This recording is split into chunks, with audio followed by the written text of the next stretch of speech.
Иновациите са слабо застъпени в югоизточния регион на Европа.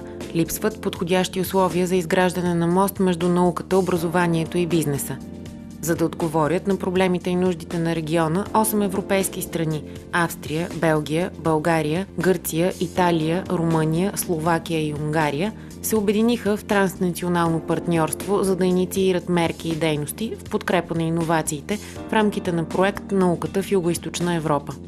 Стремежът е да се стимулира интересът на младите хора към науката, технологиите и иновациите, като се изгради мрежа на научните центрове в Югоизточна Европа и се повишат популярността и достъпността на естествените и техническите науки и възможностите за кариерно развитие. В следващите няколко минути ще ви срещнем с реалните потребители на ползите от проекта и неговата реализация на практика.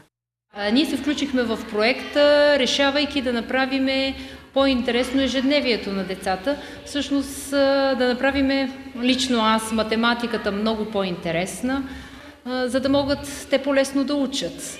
И всъщност не само те по-лесно да учат, а и ние самите да се учим от тях. Всъщност децата са водещи в тези интересни преживявания и ние сме тези, които трябва да ги напътстваме в техните идеи, в техните желания.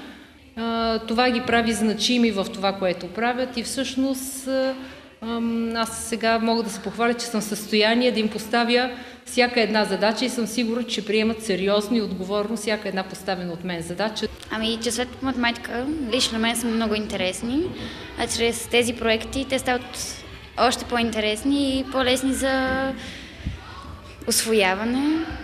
Математиката също не е само числа и решаване на задачи, а и чрез тези проекти, чрез забавна игра, можеш да си представиш различни геометрични форми, по-лесно да запомниш уроците и да те мотивират да продължиш с математиката.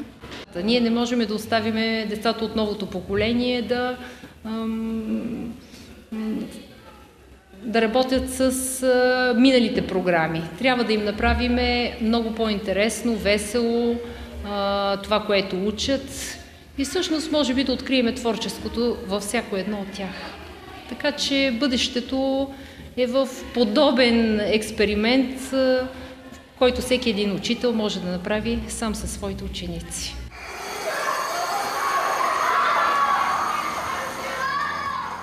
В днешния променящ се свят, когато сътрудничеството излиза на преден план във всички сфери на живота, научните центрове могат да станат катализатори на иновациите, като повишат обществената информираност относно значението на естествените науки, технологиите и иновациите като ключови фактори за икономически растеж и по-добро качество на живот.